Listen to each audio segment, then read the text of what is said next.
안녕하세요. 정치펀치 배성규입니다. 지금 우크라이나 사태가 초미의 관심사입니다. 그리고 북한의 연이은 미사일 도발도 뜨거운 이슈입니다. 그래서 대선판도 지금 이 안보 이슈로 달궈지고 있는데요. 그래서 오늘은 이 특별한 게스트 두 분을 모셨습니다.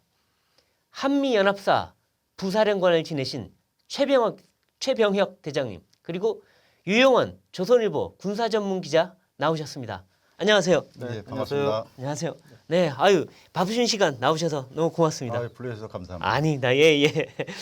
자, 오늘 좀 재밌는, 그리고 굉장히 눈에 띄는 일이 있었는데, 그 예비역 장성 한 300여 분이 이 여의도에 모이셨고, 또 전체 숫자를 따지면 성명에 참여하신 분까지 아니면 한 1,300여 명 되는 이 장성들이 이 시국 선언을 하시면서 윤석열 후보 지지를 선언했습니다.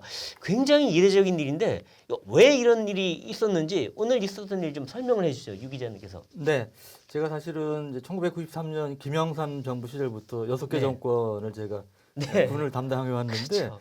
그러니까 대선 때마다 보면 사실은 이른바 보수 진보 여야 대선 후보 캠프에 사실은 예비역 장군님들이 많이 참여를 하세요. 네, 그렇죠. 근데 지금까지는 많아야 뭐 한 300~400명 이내 제가 네. 알기로는 뭐 그 정도였는데 이렇게 1,300명, 그러니까 네. 전체 예비역 장성이 2,200명으로 기준으로 보면 절반 이상인데 네. 이런 경우는 처음입니다. 저도 처음 보는 거예요. 예, 네. 아마도 막 창군전에 거의 처음이 아닐까 싶은데. 그러니까 거의 2,200명 중에 절반 이상이라는 거죠? 네. 어마어마한 숫자네요. 맞습니다. 그 중에는 이제 연로하신 분도 사실 많을 텐데, 네. 그러니까 상당히 뭐 초유일인데, 그 이제 왜 이런 일이 벌어졌냐, 네. 그 취지문을 보니까 이제 그런 얘기를 하시더라고요.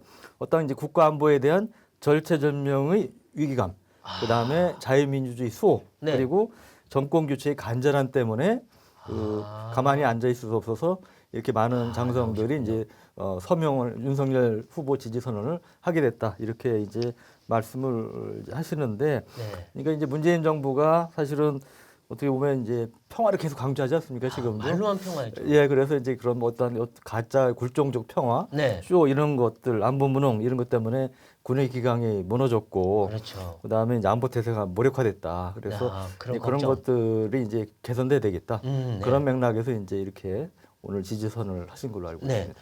우리 최 부사령관님, 사령관님께서도 오늘 이제 그 자리에 참석하셨죠. 예. 네. 그래서 그 자리에 뭐 정말 6.25 때 노병분까지 나오시고 정말 대단했다는데 좀 어떻게 보셨습니까?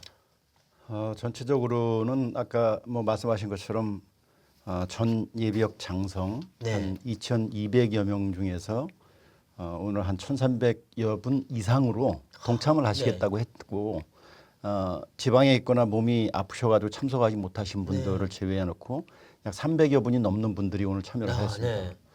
그 300여 분 중에서 특히 그 연세가 90이 넘으신 분들도 많이 오셨고, 예. 그분들이 거기에 오셔가지고 멀리서 내가 왜 이 자리에 왔는가. 네.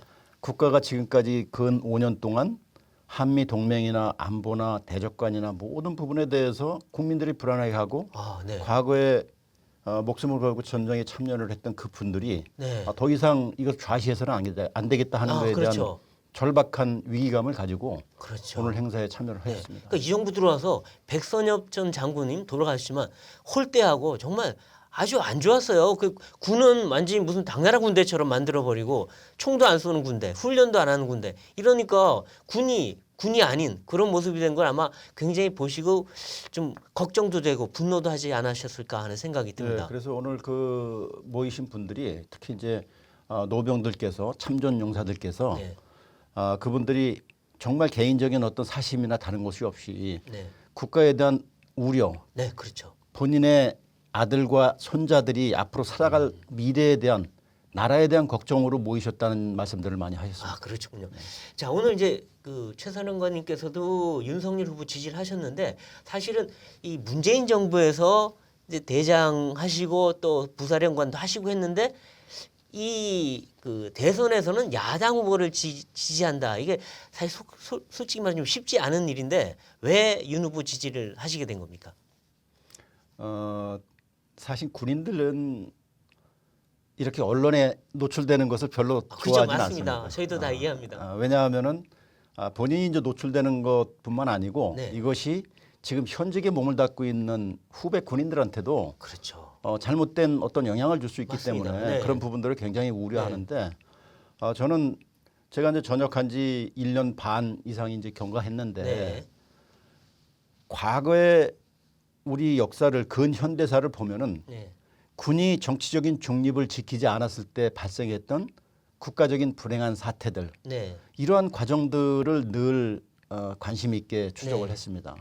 그런데 지금 현 정부에서 한 4년, 5년 동안 발생했던 여러 가지 일들이 네. 군의 어떤 정치적인 중립이나 네. 아니면은 군의 굳건한 안보 태세나 네. 이런 부분에 대한 것들을 굉장히 혼란스럽고 아. 또 불안하게 만드는 요인들이 있었습니다. 아, 그렇군요. 그래서 제가 이제 윤석열 후보를 지지했다 해서 제가 직접 정치에 뛰어든 것은 아니고 아, 네. 그분들에게 올바른 우리 안보관과 한미 동맹을 바탕으로 한 미래의 우리 국방 비전을 어떻게 설계할 것인가에 대해서 네. 저도 조언을 해드리고 아, 그렇죠. 또 필요한 만큼 저의 역할을 예비역, 장군, 제독 이런 분들뿐만 아니고 네. 또 필요하면은 일반 시민들, 네. 학생들 이런 분들한테 네. 올바르게 이러한 내용들을 알리고 전파하는데 누군가 그 역할을 해야겠다 아, 그렇죠. 하는 사명감을 갖고 있었습니다. 아, 그렇군요. 네. 그런 중에 윤석열 후보께서 2019년 7월인가 8월인가 한참 전 법무부 장관 문제 때문에 네. 어려움에 처했을 네. 때 거기에 이제 조선일보에 났던 기사를 제가 기억을 하고 있는데 네. 공무원들은 특히 이제 검사라고 그래서 정권에 충성하지 않는다. 그렇죠. 국민에 충성하는 것이고 당연하죠. 네. 또 헌법 정신에 네. 부합되도록 공무원 조직들이 운영이 돼야 된다 하는 네. 것에 대해서 저도 늘 오래전부터 생각해 왔던 그 가치에 대해서 말씀을 하셨기 때문에 네. 아. 제가 지지하게 된 것은 첫 번째는 그분의 굳건한 한미 동맹을 기본으로 그렇죠. 한 음. 확고한 안보관. 안보관. 두 번째는 현재 어느 부분이라고 말할 수 없을 정도까지 흐트러진 네. 우리 헌법, 그다음에 헌법 정신에 입각한 법치주의, 네. 자유, 민주에 대한 개념들 네. 이런 것들을 가치관을 명확하게 헌법 정신에 대한 본인의 생각을 말씀하셨기 때문에 아, 그렇군요. 저하고 동일한 가치관을 공유한다고 생각해서 지지를 하게 됐습니다. 네. 그리고 이제 지금 그 김용우 전 참모총장 말씀을 들어보니까 문재인 정부 들어서 이 국민의 군대가 아니라 당의 군대다. 그렇게 돼버렸다. 하면서 군이 정치화됐고 인사 통제가 심했다. 이런 얘기가 하셨어요. 근데 그 지난 문재인 5년 동안 이 도대체 어떤 일이 벌어진 겁니까? 도대체 사령관님.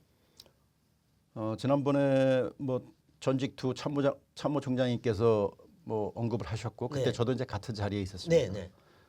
근데 우리가 뭐 저도 군인이지만은 네. 저는 그 주기적으로 헌법을 자주 읽어봅니다. 아, 네. 예. 헌법을. 예. 왜냐하면은 과거에 네. 이제 합참에 근무를 하면서 아, 네. 특히 이제 그 해외 파병 업무라든가 또 군이 작전을 수행할 때 하는 업무들 네. 그리고 이제 제가 그 3번 연합사에 근무를 했는데 네.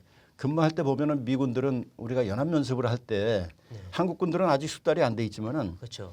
미군들은 사령관이 자기 옆에 법무 참모를 어. 자기 거의 부관처럼 24시간 같이 두고서는 생활을 합니다. 왜냐하면은 모든 명령을 작성하거나 지시를 내릴 때 네. 이것이 법적으로 문제가 있는지 그것은 미국 국내 법뿐만 아니고 아. 국제법적으로 그런 이렇게 것까지 됐을 다. 때 네. 어떤 문제가 있는지 없는지에 대해서 생각하기 때문에 네. 보통 일반 군인들이 야 법하고 군이라고 무슨 상관이 있어 글쎄 이렇게 저희도 그렇게 하지만은 생각했네요. 네. 그러나 모든 군인들의 활동은 아주 엄격하게 법적인 적용을 받고 있어야 됩니다. 그렇군요. 그렇기 때문에 헌법에 대한 부분들 모든 법의 근본이 헌법이기 때문에 네. 헌법에 대한 부분들을 늘 생각을 했었고 네. 그런 차원에서 헌법에 보면은 군인이나 일반 네. 공무원이나 이런 신분들은 공복으로서 네. 국가의 국민을 위해서 복무를 하는 사람들이지 네. 어느 특정 당이나 그렇죠. 특정 정치인의 그 사람을 위해서 복무하는 것은 아니거든요. 아니죠. 그건 대단히 위험한 것이고 네. 과거에 근현대사의 잘못된 사례를 보고선 우리가 거기서 교훈을 얻어야 되는 사례지 않습니까? 그렇죠. 그래서 그런 부분에 대해서 이 헌법 정신에 부여돼 있는 헌법에 부여돼 있는 자유민주주의, 네. 그다음에 법치주의, 그다음에 개인의 인권 네. 이런 부분들이 모든 것이 다 군의 활동에도 적용이 되기 때문에 네. 그런 것에 대해서 높게 우리가 생각을 하고 늘 모든 활동에 네. 초점을 맞춰야 된다 그렇게 생각을 했었습니다. 네. 그러니까 보면 우리 사령관님 비롯해서 이 문재인 정부 때 이제 수뇌부를 역임했던 몇몇 분들이 이제 윤석열 캠프에 간다고 그러니까 여권 정치인이나 청와대 일부 관계자가 그러니까요. 배은망덕한 분이다 뭐 그렇죠. 이런 식으로 뭐 아주 이제 불쾌하다고 막 그러고 반응한 하고, 건데 예. 그거는 정말 우리 사령관이 말씀하셨지만 상당히 좀 잘못된 네. 접근 방식, 사고 방식이라 할 수 있죠. 그런 네. 부분에 대해서 또 저도 뭐 전화도 받은 적도 있고 아 그래요. 예, 아하. 뭐 이렇게 이제 그런 소리를 들었는데 네. 그러나 이제 그것이 제가 군복을 입고 있으면 문제가 되지만 당연히 그렇죠. 그거야. 예. 군복을 벗고 자연인으로서 일반 네. 시민으로서 네. 헌법에 나와 있는 자유 의사 표현의 자유, 예. 개인의 기본적인 기본권을 가지고 내 필요한 의사를 표시를 하는데 그것이 나를 진급을 시켜줬기 때문에 내 진급을 시켜준 특정 정치인이나 네. 정파. 특정 정파에 대해서 지지를 하라 하는 것은 아니거든요. 그렇죠. 그건 아니죠. 그것은 군인이 모든 공무원은 그건 명확하게 자기의 기준, 가치관을 정립을 하고 복무를 해야지 네. 국민의 공복이 되는 것이고 국민의 군대가 되는 것이라고 저는 생각을 하거든요. 그렇죠. 그리고 사실 윤 후보를 지지하는 게 뭐 개인의 정치인이라든가 아니면 또 뭐 우리 사령관님의 정치 욕심 때문이 아니라 국가 안보, 국방 정책 이게 어떻게 가야 되는지 똑바로 바로 잡아야 되겠다 하기 위해서 하시는 거 아니겠습니까? 또 그런 것까지 청와대가 뭐라 그런다는 건 말이 안 되는 거죠. 근데 지난 5년 동안 그 문재인 정부의 국방 정책 그리고 군 인사 정책 뭐가 잘못된 겁니까? 우선 이제 국방 정책에 대한 부분을 이제 포괄적으로 좀 말씀을 드리자면은 네. 우리가 모든 국가의 정책이나 네. 어떤 외국하고의 안보, 외교 협상을 하던 네. 아니면 어떤 조약을 체결을 하던 할 때는 네. 그 기준은 우리가 어떤 가치를 지향하느냐에 대한 부분들을 먼저 기준을 놓고 네. 하지 않습니까?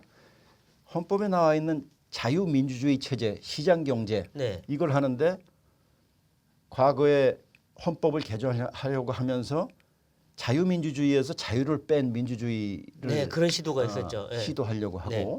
이런 것들이 굉장히 위험한 것이거든요. 네. 그러니까 국방정책, 외교, 안보정책 같은 경우는 특히 자유민주주의에 대한 확고한 가치관 기준 위에 나라의 정체성이기 때문에 네. 거기에 안보관이나 국가관이나 어떤 국방 정책을 수행을 해야 되는데 불구하고 제가 보는 관점에서는 첫 번째는 그러한 국가 외교 안보 정책의 출발점 자체가 네. 편향된 어떤 편향된 이념성에 치우쳐 가지고 네. 그로 인해서 발생하는 것들이 굉장히 많은 피해를 끼쳤다는 좀 것입니다. 구체적으로 말하면 오롯이 북한과 뭔가 잘해보겠다는 그 생각으로 어떤 우리가 북한에 대한 군사력, 국방력을 계속 키우고 훈련을 해야 되는데 그걸 없애고 무력화시켰다 이런 측면이 있는 것 같아요. 보니까. 그렇죠. 그래서 그건 뭐 제가 여기서 부연 설명하지 않더라도 국민들이 더 잘 아시고 네. 사실은 지금 현 정부 이후에 남북 정상회담이라든가 네. 또 그 이어서 9.19 군사합의라든가 네. 또 그리고 집중적으로 추진을 했던 평창올림픽 이후에 네. 미북 정상회담이나 네. 그 이후에 일련의 과정들 이런 네. 것들이 과연 대한민국의 올바른 가치관을 가지고 있는 그 위에서 추진한 네. 것이냐 네. 아니면은 북한의 유리한 방향으로 그렇죠. 우리가 흔히 얘기하는 친북 또는 뭐 종북 네. 이런 이념적인 편향성을 가지고 접근한 것이냐 네. 하는 부분에 대해서는 뭐 제가 구태 설명 안 드리더라도 다 아시죠. 네. 예. 구체적으로 좀 들어가 보겠는데요. 이제 한미 연합사 부사령관을 지내셨으니까 이 문재인 정부에서 이 문 정부가 유엔사를 굉장히 약화시키고 사실상 해체하려는 시도가 있었다. 이런 관측들도 있는데 어느 한 유엔사를 놓고 상당히 갈등이 있었다고 하는데 어떤 일이 있었습니까? 이제 정확하게 표현하자면은 워딩을 유엔사 해체라는 워딩을 쓴 적은 없습니다. 아, 네. 네, 그러나 이제 그런 것들이 아까 말씀드렸던 어떤 이념적인 편향성에서 출발해서 네. 이루어지고 있는 국방 외교 안보 정책에 대한 부분들은 그 흐름을 보면은 우리가 추세를 갖다가 이해할 수 있기 네. 때문에 네. 그러한 측면에서 우리가 지내왔던 것들을 갖다가 제가 말씀을 드렸던 것이고 네. 유엔사는 사실은 국민들이 잘 모르시죠. 그렇죠. 국민들은 그냥 유엔에서 내려온 뭐 사람들인가 보다 하는 거죠. 그러니까 언론에서도 기자들도 힘들어요. 그러니까 예, 예. 예, 그러니까 이제 그게 지금 예를 들면은 우리가 한미 연합 사령관이 쓰고 있는 모자가 4개다. 아, 네. 그 4개가 첫 번째는 유엔군 사령관으로서의 유엔군 역할, 네. 두 번째는 한미 연합 사령관으로서의 역할, 역할. 세 번째는 주한 미군 사령관으로서의 예. 역할, 그리고 네 번째는 MC의 미 합참의장을 대리한 주한 미 선임 장교로서의 역할, 아, 이 4가지 역할을 갖다 수행을 하거든요. 네, 네. 그 중에서 이제 미군들이 항상 가장 먼저 내세우는 게 사실은 가장 중요시한다는 의미하고 동일하거든요. 네. 유엔군 사령관 겸 한미연합 사령관 겸 주한미군 사령관 이런 순서로 순서가 먼저, 예. 유엔 사령관이 더 위군요. 예. 아. 그렇기 때문에 유엔사 하면은 우리가 이제 6.25 때 전쟁이 일어나고 나서 네. 바로 부산까지 함락될 위기에 처하니까 유엔 결의 83호, 84호에 의해서 네. 메가더에게 최초의 유엔군 사령관 지위를 부여를 하고 네. 그 유엔사에 소속돼 있는 유엔 회원국들의 전력을 통합해서 운영할 수 있는 권한을 줬습니다. 아, 네. 그리고 그 이후에 이승만 대통령이 한국군이 초전해서 거의 어려운 전투를 갖다 수행하다 보니까 작전의 효율성을 위해서 작전 통제에 대한 부분들을 유엔 사령관한테 메가더 장군한테 네, 그렇죠. 위임한다는 데서 출발을 했죠. 아, 그러니까 어떻게 보면 그 우리 한반도에서 그 국제적인 그 군사적인 대표성을 가지는 사람이 유엔사 사령관이군요, 그러니까. 예, 그렇죠. 네. 사실은 오늘의 대한민국이 자유민주주의 체제를 유지할 수 있도록 한 그 근간에는 네. 유엔군 사령부가 있었고 유엔군 사령부에 전력을 제공했던 네. 유엔사 회원국들 네. 여기 물론 가장 많은 부분은 미국이 물론 담당을 그렇지만 했었지만은 그 나라들의 지원이 있었기 때문에 대한민국이 그렇죠. 자유민주주의 체제로 생존할 수 네. 있었고 현재 번영과 안보를 그렇죠. 갖다가 보장할 수 있었던 것이죠. 어떻게 보면 유엔에서 인정한 우리나라의 가장 합법적인 어떤 평화 유지군 같은 건데 그거를 해체한다 그러면 이거 뭐 우리 스스로 정당성을 잃어버리고 우리의 안보의 근간을 해치는 거 아닌가 이런 생각이 드는데요. 여기 유 기자님께 좀 여쭤볼게요. 근데 왜 청와대가 왜 이 유엔사를 왜 이렇게 약화시키고 사실상 해체시키려 했을까? 이유가 뭡니까? 그 이제 우리 사령관님께서 잘 말씀해 주셨지만 첨언하자면 이제 유엔사가 참전 6.25 때 참전 16개국 아닙니까? 네네. 그래서 그런 이제 미국 중심으로 한 회원국들로 구성이 돼 있는데 크게 보면 이제 두어 가지 역할이 있어요. 하나는 평상시 지금 우리가 정전 체제 아닙니까? 네. 그러니까 정전 체제를 유지 감독하는 네. 그런 역할이 있죠. 그래서 네. 뭐 이제 DMZ 통해서 북한 넘어가고 그럴 때 다 이제 네, 유엔사 네, 승인을 네, 받는 게 네, 이제 네. 그런 목적이고요. 또 하나가 사실은 별로 안 알려지면 중요한 역할인데 만약에 한반도에서 전면전이 나면 네. 그 유엔 참전 16개국들이 전력을 지원하는데 네. 그 창구가 유엔사입니다. 아, 그렇군요. 네. 네, 그러니까 유엔사가 없어지면 유사시에 우리가 전력을 지원받을 수 있는 그죠. 합법적으로 창구 국제적인 지원을 받을 수 있는 그게 아하. 없어지는 거죠. 그리고 이제 주일 미군 기지 7군데가 있어요. 네. 칠함대 사령부가 있는 네. 요코스카라든지 네. 이런 주일 미군기 7개가 유엔사의 후방 기지입니다. 아. 그래서 한반도 유사시에 미 중원군들이 뭐 예를 들어 69만 명의 병력이라든지 이런 대규모 병력 장비가 한반도로 들어온 데서 제일 중요한 관문이 유엔사 후방 기지인데 네. 마찬가지 유엔사가 없어지면 그것도 상당히 약화되겠죠. 네. 그래서 이제 그런 면에서 유엔사가 상당히 이제 중요한 역할을 하는 것인데 네. 그럼 우리 입장에서 유엔사가 필요하잖아요. 한쪽으로 뭐 강화되는 게 좋은 거잖아요. 북한이 맨날 유엔사 해체라고 네, 그러니까. 요구하는 예. 거잖아요. 근데 네. 왜 그럴까? 그거는 네. 뭐 솔직히 이제 그 진이 그 진짜 속생각은 모르겠으나 일반적으로 예상하기는 현 정부가 가장 역점을 두고 추진했던 것 중에 하나가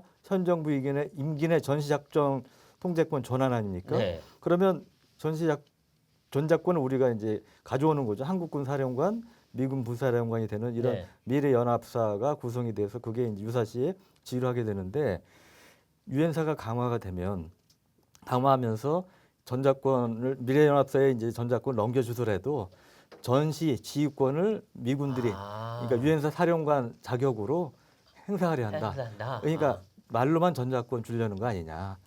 이제 그런 의심도 좀 강하게 작용을 한 것 같습니다. 사실은 아하. 그 내용이 전혀 아니라는 거는 우리 뭐 사령관님께서 네. 설명을 해주시면 될 것 같은데 예. 그런 예. 지금 보면 우리가 남북회담, 남북 교류할 때 자꾸 유엔사가 가운데서 제동을 건다. 네. 뭐 그리고 또 개성공단, 금강산 관광체계 이런 것도 유엔사가 제동을 건다. 아마 이런 생각을 자꾸 하고 있는 것 같아요. 이 정부는. 그리고 또 종전선언하는 것도 유엔사가 혹시 반대하는 거 아니냐. 뭐 이런 자꾸 생각을 하면서 북한하고 손잡기 위하는데 유엔사가 자꾸 걸거적거린다. 눈에 가시다. 이런 눈에 거 생각하는 것 가시로 같아요. 이제 자꾸 생각을 하는 거죠. 그렇죠. 근데 실제 눈에 가시였나요? 뭐 어떻게 된 겁니까? 아까 이제 4개 사령부하고 네. 그 직책을 말씀을 드렸는데 재밌는 것이 네. 한 사람이 4가지의 직책을 수행을 하면서 네. 연합사의 모토는 혹시 뭔지 아세요? 아, 저도 잘 모르겠는데 그거는. 미국 사람 항상 이제 파이트 투나잇입니다. 아, 파이트 나잇. 네. 오늘 밤에 적이 쳐들어오면 싸울 수 있는 태세를 갖춰야 된다. 파이트 투나잇 아하. 하는 것이 연합군 사령관으로서의 자기의 직무를 수행하는 네. 것인데 네. 유엔군 사령관으로서의 직무는 네. not to fight. 싸우지 마라. 아. 유엔군 사령관은 평상시에 유 기자님이 말씀하신 것처럼 정전협정을 관리하고 네. 유사시에는 한반도에 다시 샌딩 스테이트 네. 전력을 제공하는 유엔 회원국들의 네. 전력을 통합해서 지원하고 네. 또 그보다 더 중요한 것이 평상시나 또는 위기 시에 국제적인 지지나 공조를 획득하는 데 대단히 중요한 역할을 수행하는 그렇죠. 것이 유엔사입니다. 네. 그런데 그런 유엔사가 평상시에 정전협정을 관리하다 보면은 네. DMZ를 통과해서 들어가는 모든 것에 대한 통관 내용 네. 이런 부분에 대해서 사전에 거기에 규정된 내용을 점검을 하고 그렇죠. 확인을 해야 될 책임이 있습니다. 지켜야죠. 예. 규정은. 네. 그다음에 지금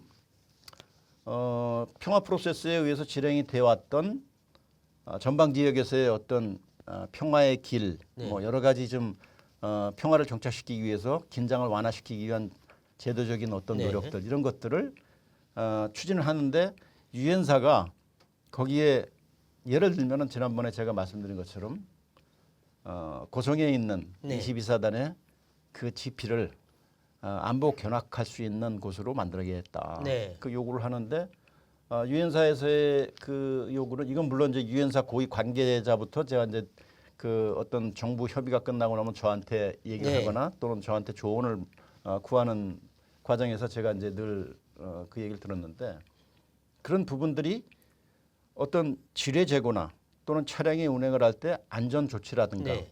거기에 출입하는 사람들에 대한 경호 대책이라든가 네. 뭐 이런 부분들이 다 이루어진 다음에 추진이 돼야 되는데 그런 부분들을 협의하는 과정에서 네. 빨리 추진하고 하는 정부의 입장과 그렇죠. 유엔사에서는 본인한테 부여되어 있는 기능과 역할을 수행하는 차원에서의 어떤 안전 조치나 네. 정전협정 준수나와 네. 관련되어 있는 부분들을 얘기하다 보니까 네. 그것이 자꾸만 지장을 초래한다고 생각한 일면이 있다고 봅니다. 그렇죠. 그런데 사실 안전이 중요하죠. 그리고 규정도 중요하고.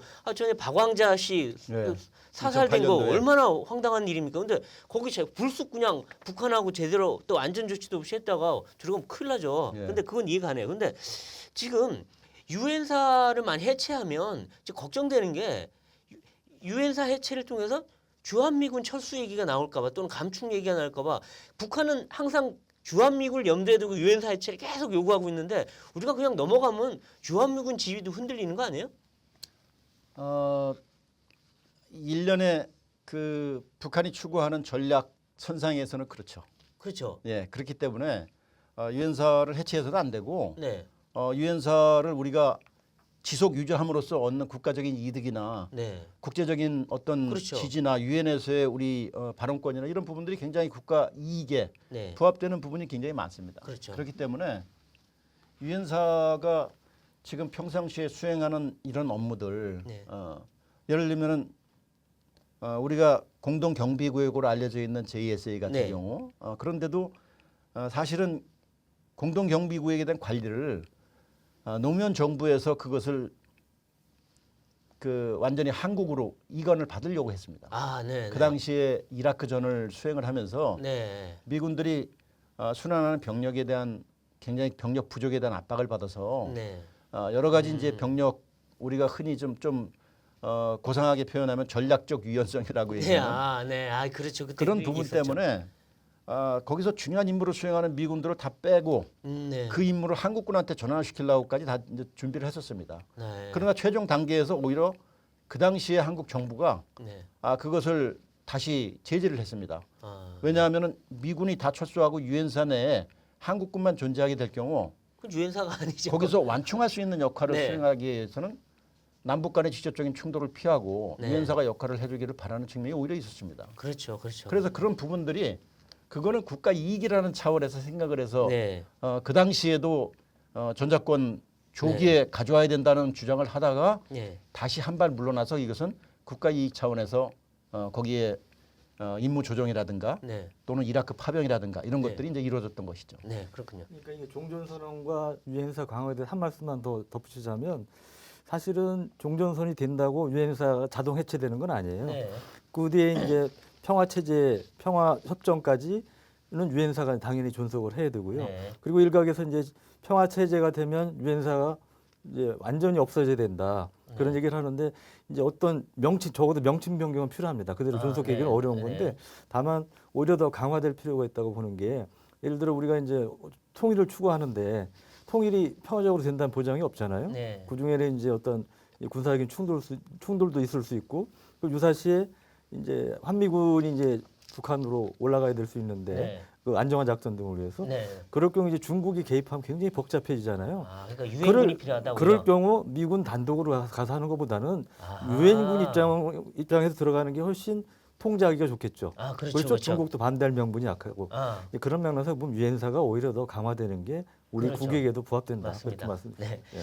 이제 한미 연합 훈련 쪽으로 가보죠. 지금 그 문재인 정부 들어서 그 한미 연합 훈련이 형해화 돼 버렸는데 이름뿐인 정말 컴퓨터 게임이 돼 버리는 상황인데 그것 때문에 주한미군 사령관들 특히 에이브람스 사령관은 굉장히 많은 비판을 하셨어요. 그리고 문제가 심하다. 평소에 훈련하지 않는 군대는 나중에 전쟁 때 피 흘린다라고까지 했는데 이 주한미군 사령관들은 한미 연합 훈련이 축소되거나 사실상 없어진 거에 대해서 그동안 어떤 불만, 어떤 의견을 표명해 왔습니까?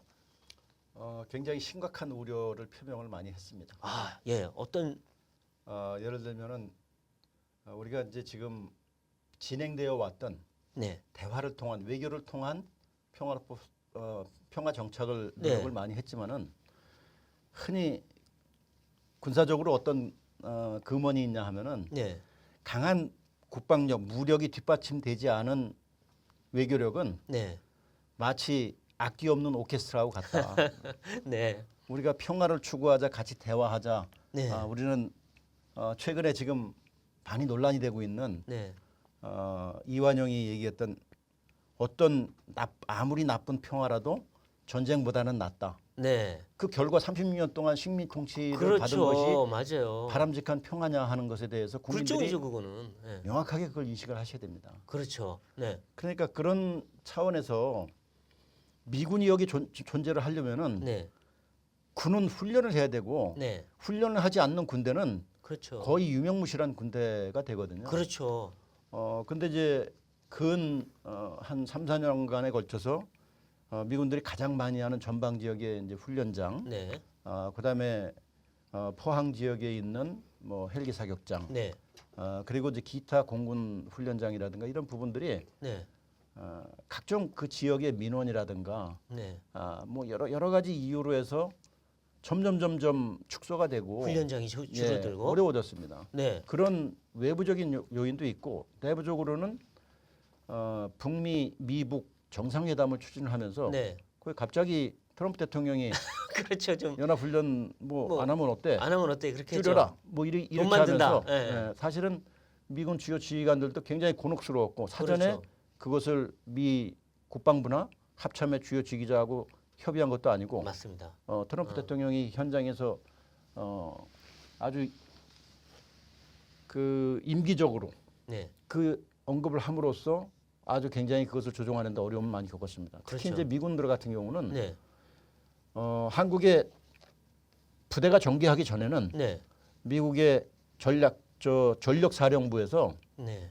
들어오기 전에 모든 필요한 훈련들을 다 평가를 받고 네. 전투 준비가 갖춰졌다고 생각할 때 합격 통제를 받고 아, 그러고 들어온다 파병을 이거죠? 합니다. 네. 그러면 우리가 이제 흔히 스마트폰 배터리를 보면은 위에 충전이 완충이 되면은 네, 100%. 배터리가 꽉 차지 않습니까? 네.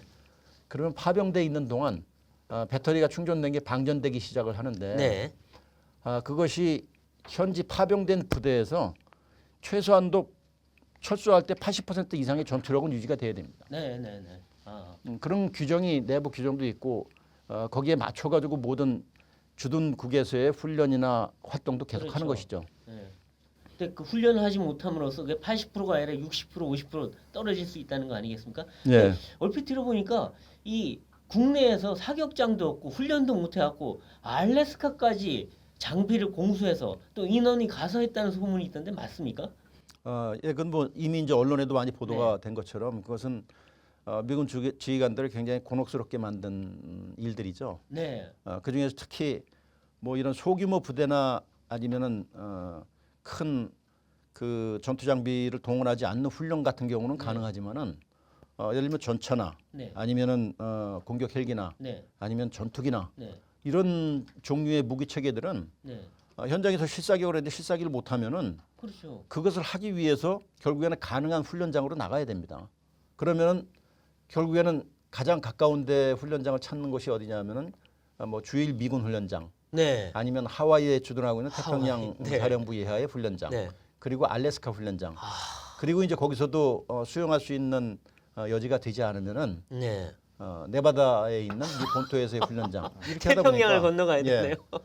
그러니까 거기서 오는 예를 들면은 아파치 헬기나 전차가 사격을 못하면은 처음에는 뭐 어디까지 제가 말씀을 드려야 될지 모르겠는데 많이 말씀해도 됩니다. 예.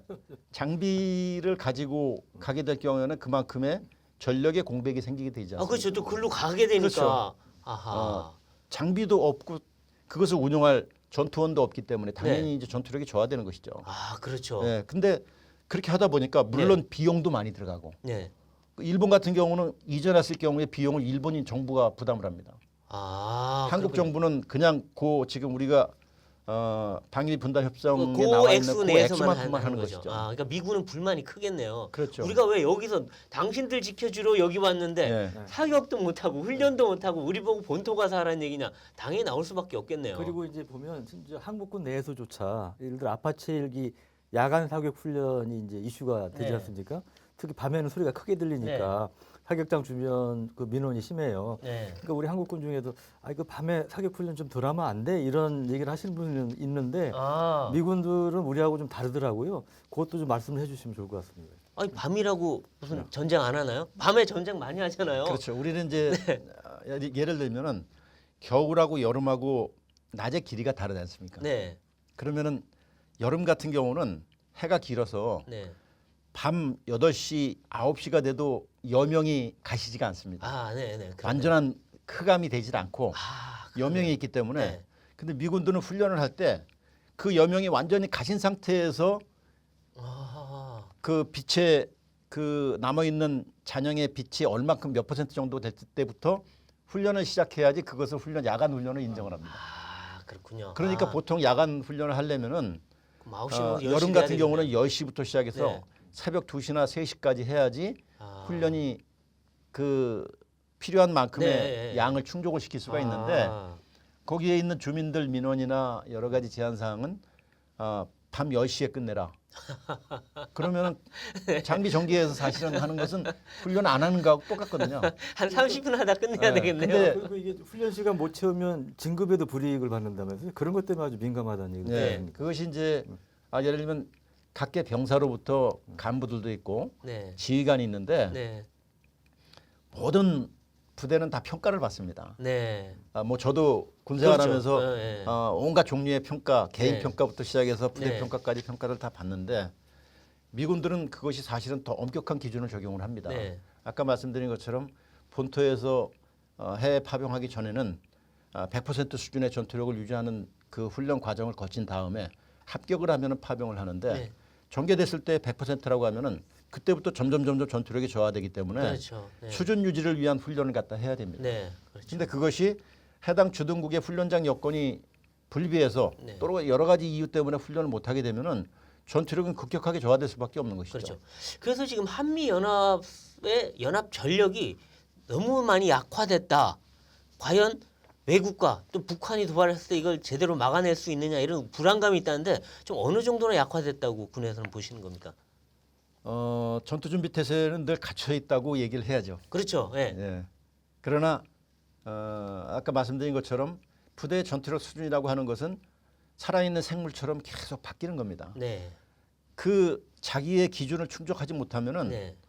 병사는 병사대로 자기의 훈련을 충족하지 못한 만큼 보직이나 진급의 불이익을 받고 네.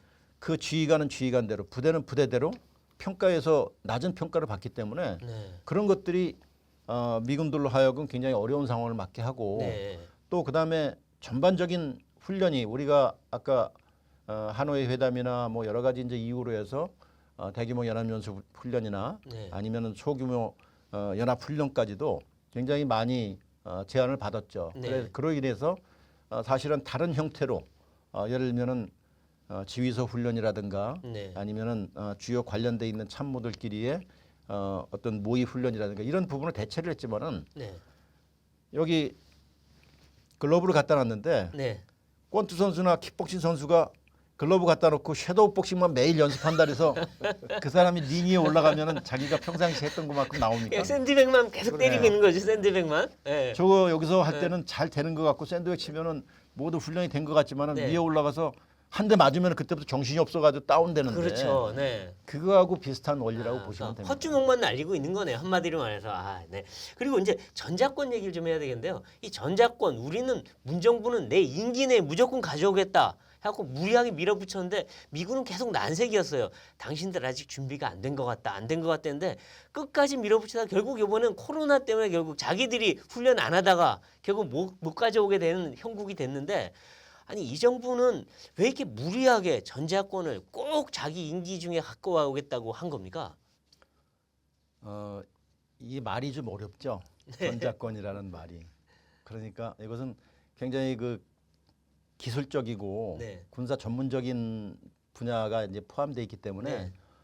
일반 여기 이제 국민들이나 시청자분들께서 이해하시기가 굉장히 어려울 겁니다. 네.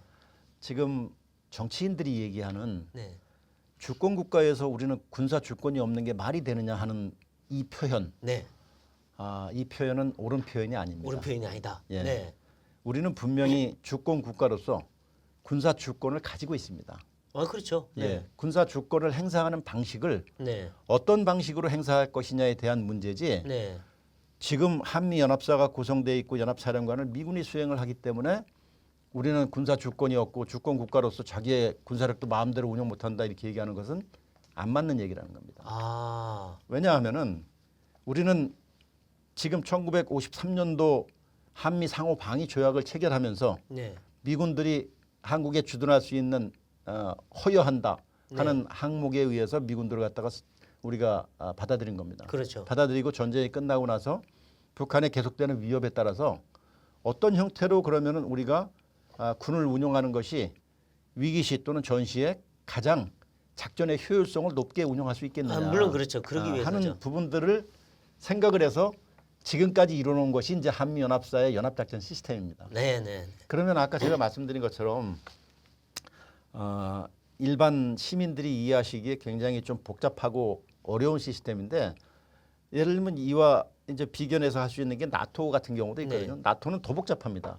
구성되어 있는 나라들이 거의 뭐 한 네. 30개국 가까이 네, 되기 네. 때문에 그러나 우리는 딱 한국과 미국 두 나라가 네.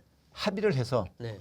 이러한 사령부를 운용을 하고 연합사령부를 구성을 하고 그것을 지휘하는 데 있어서 양국 통수기구 예를 들면 양국의 대통령 국방장관 합참의장의 우리가 구축한 그 시스템에 의해서 거기에 지침을 받아서 연합사령관이 지휘를 하는 겁니다. 그렇죠. 그러니까 좀 쉽게 표현하자면은 주식회사를 같이 합의를 해서 만들었는데 여기에 지분은 50대 50입니다. 네.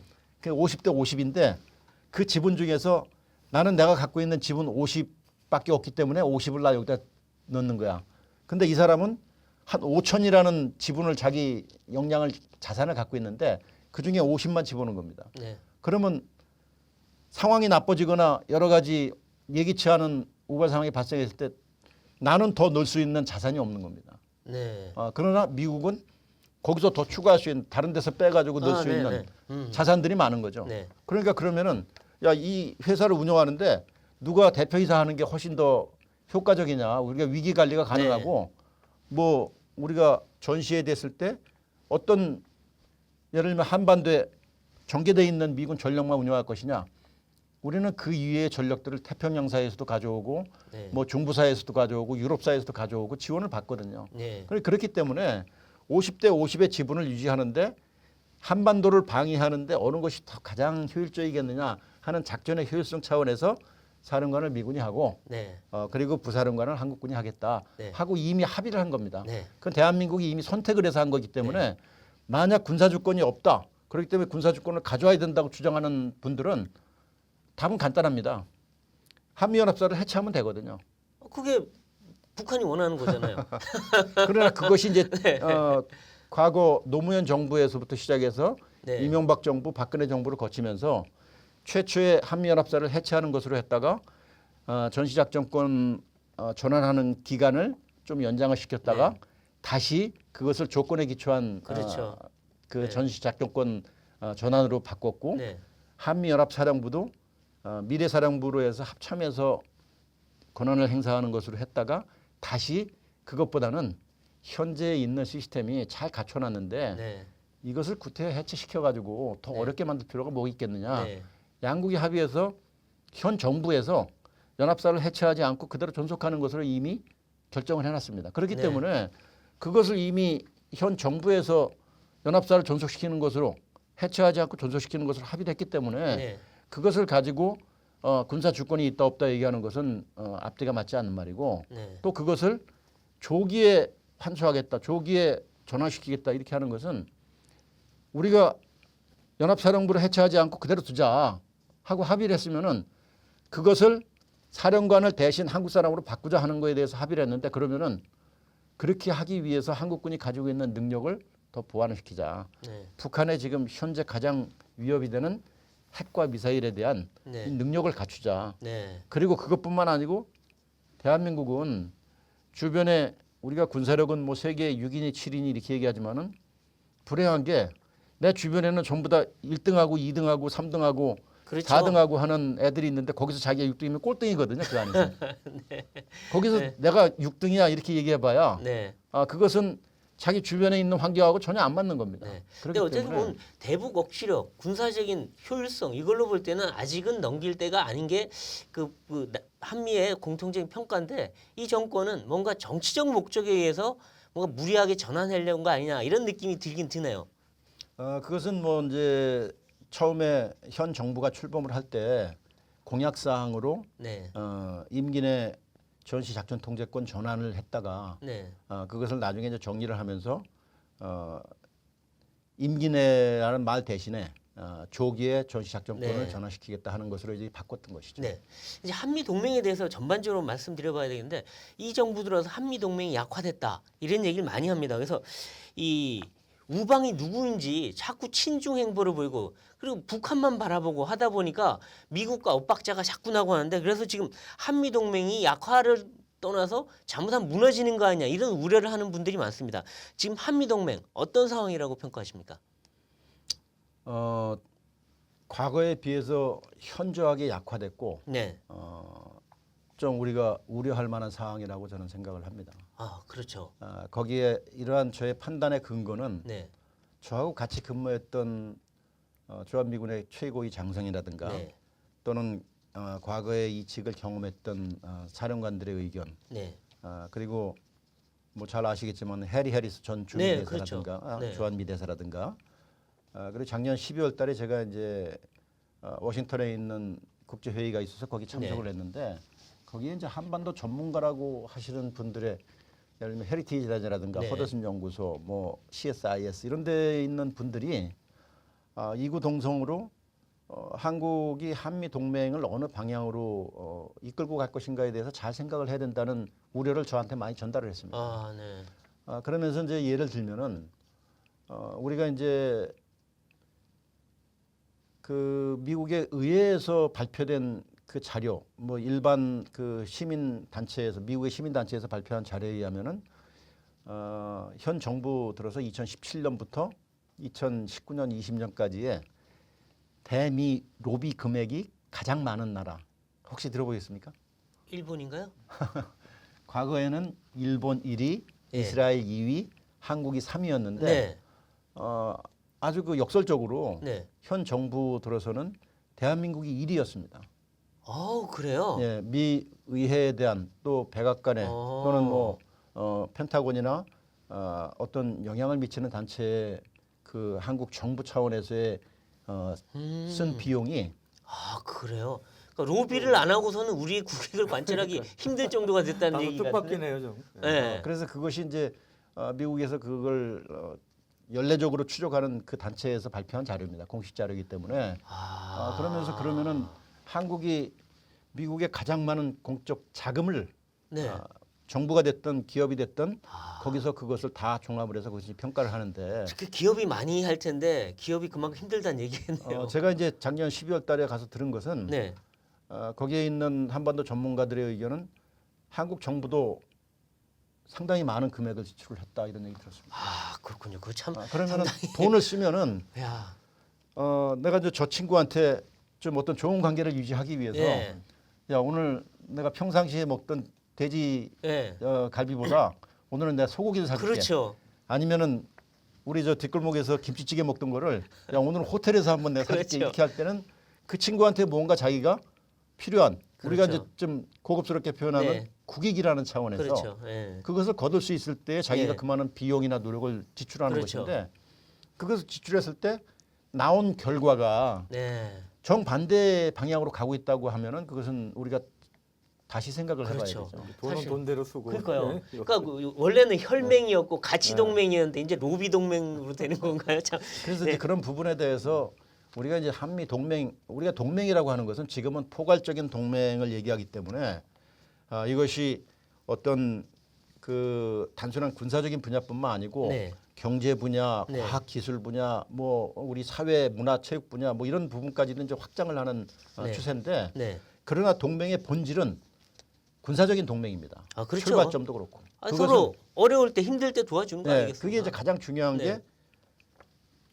적을 같이 공유하는 나라가 동맹을 맺는 겁니다. 그렇죠. 네. 내 앞에 있는 적이 내 힘으로 다 대적하기에는 너무 벅차거나 네. 아니면은 내가 지금 이 적을 상대하는데 내 전력을 투구하면 상대를 할 수 있지만은 네.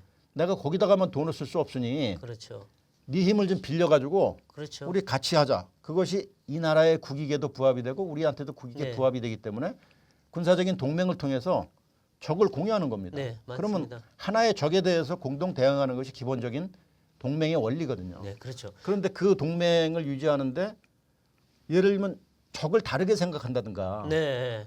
아니면 그 적을 다루는 방법을 어떤 전략적인 목표나 네. 어떤 전략 계획을 다른 방식으로 한다 그러면 이미 그것은 국가 간의 네. 개념이 분리가 되는 것이죠. 그렇죠. 그렇기 때문에 그런 데서 오는 동맹의 어떤 우려 이런 네. 부분들이 지금 심각하다는 얘기를 제가 그 미국의 전문가들로부터 들은 아, 겁니다. 그렇군요. 근데 이번에 우크라이나 때도 보면 사실 러시아가 명백하게 국제법 위반하고 침공을 한 건데 우리는 미적미적거리다가 유엔 대사, 유엔 지역 국가들 25개국 대사들한테 성명을 받아야 되는 처지가 되고 미국에서 도대체 동맹 맞냐는 얘기를 듣고 그다음에 북한이 우리한테 미사일을 쏘는데 여기에 대한 규탄 성명에도 참여 안 해갖고 미국에서 불만을 터뜨리게 하고 이 도대체 우리는 뭘 하고 있는지 모르겠어요. 동맹에 대해서 중국 대한 문제도 우리는 딴 나라의 일인 것처럼 외면해버리고 하니 미국 입장에선 제 동맹 아닌 거 아냐라는 의심을 살 수밖에 없는 것 같아요. 네, 그런 것들이 이제 제가 방금 전에 말씀드렸던 네, 동맹이 누구를 적으로 하느냐. 네, 가상적, 현재적인 적도 있고 가상 적도 있습니다. 네. 그 적을 공유하는 것이 동맹의 네. 공동 어떤 표적이기 때문에 네. 그러한 적을 공유하고 그 적을 어떻게 다룰 것인가에 대해서 우리가 얘기하는 양국 합참의장 간의 MC라든가 네.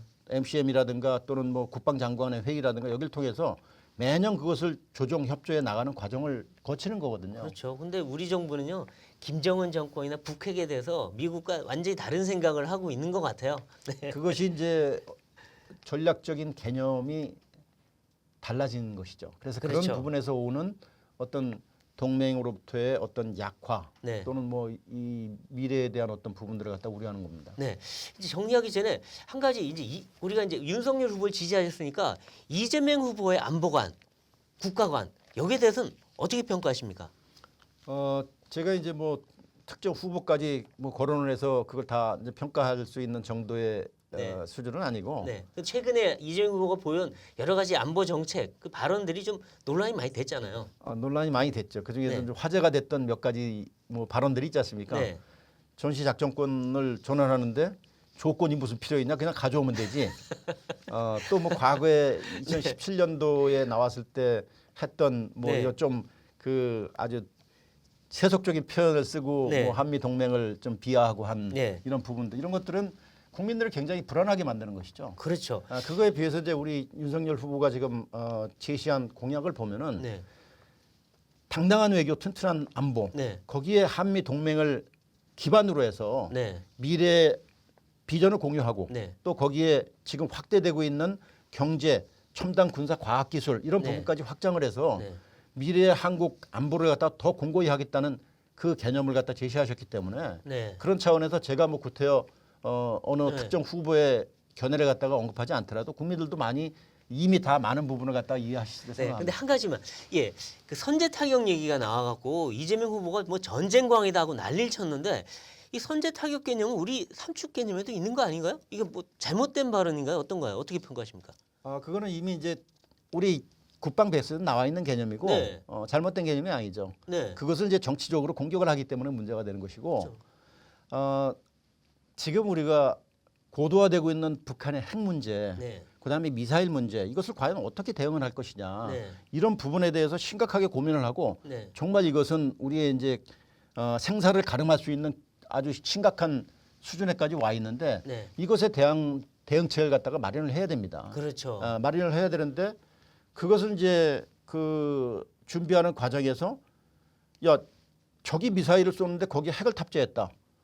그러면 타격을 하는데 네, 저것을 어떻게 하냐? 미사일을 타격할 때는 세 단계를 거치거든요. 발사 이제 초기 단계, 네, 중간 단계, 종말 단계. 네. 우리가 가지고 있는 사드는 마지막 종말 단계에서의 고고도 네, 약 뭐 한 40에서 150km, 네. 뭐 50에서 150km 이 정도고 그 하층 방어는 최근에 뭐 국방부에서 성공했다고 뭐 얘기한 자체 SM. 네. 그다음에 그거보다 하층은 네. 뭐 지금 패트리어트 미사일이라든가 네. 뭐 이렇게 하는 것이거든요.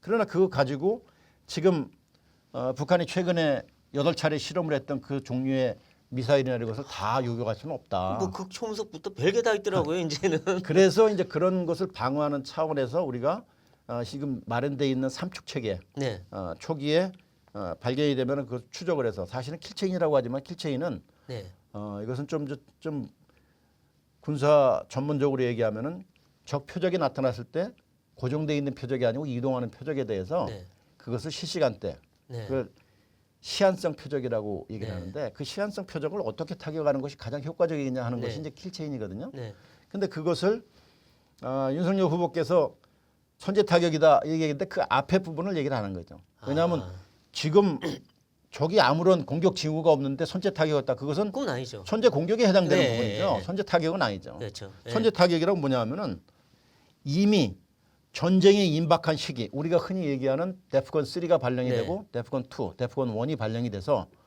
곧 전쟁이 일어날 준비가 적들이 다 갖췄다. 그렇죠. 그런데 네. 저기서 미사일을 발사하려는 여러 가지 징후로 포착을 네. 했다.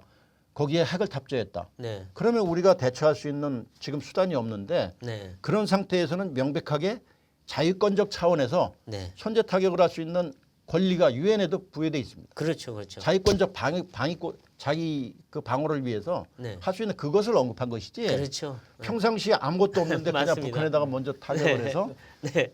우리가 먼저 전쟁을 일으켰다 이런 네. 개념이 아닌데 네. 그것을 정치적으로 완전히 왜곡을 하는 아, 그렇죠. 그런 부분 때문에 네.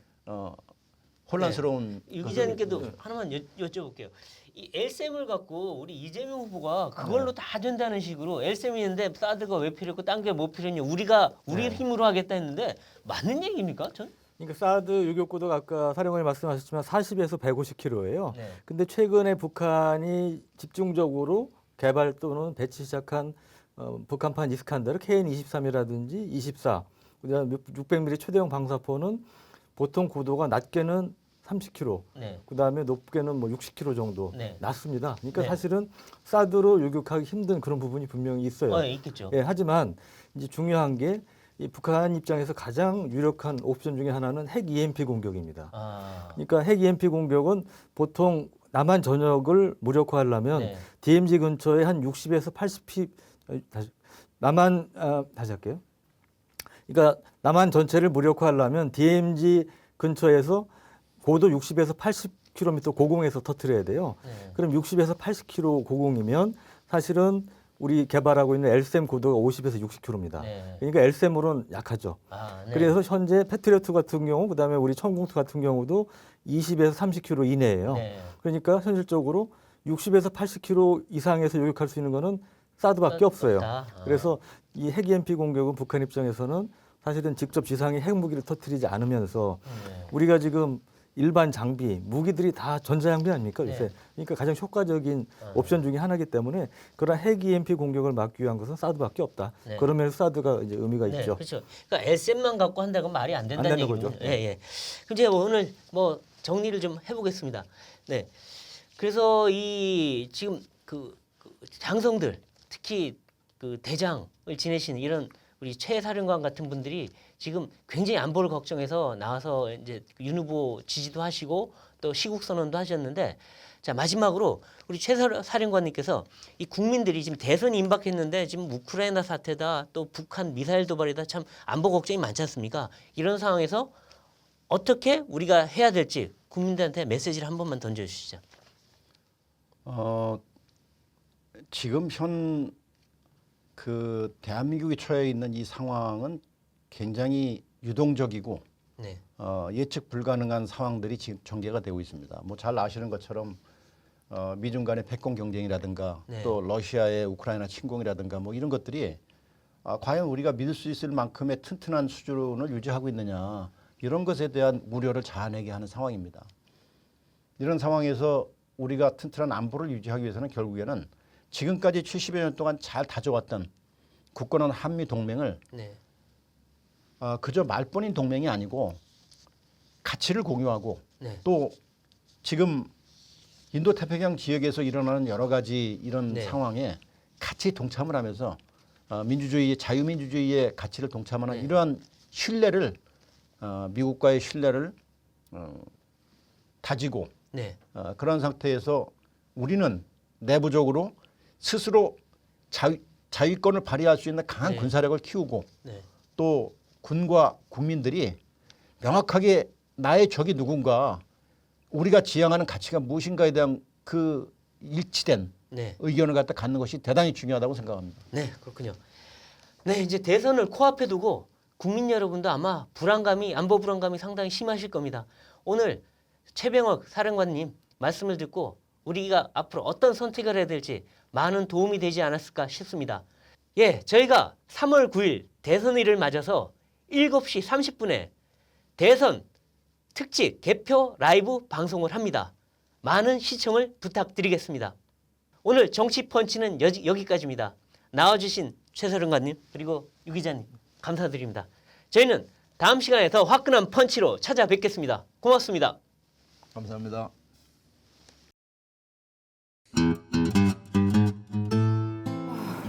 김 선배, 우리 개표 방송 어떻게 하죠? 내가 조선일보에 온 지 37년이 됐다. 어떻게 해서 여기까지 왔느냐? 독자들 무서운 줄 알고 정론직필하고 찌라시같이 헛소리 하는 애들 다 제꼈다. 그리고 우리나라에서 이 정치평론은 내가 최고라는 거. 근데 저희는 신문사라서 개표 방송이 좀 그렇지 않나요? 유튜브는 다 무너졌냐?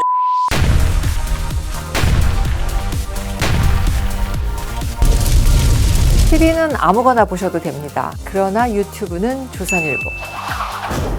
눈물 난다, 눈물이 나. 제가 연구인이 대상입니까?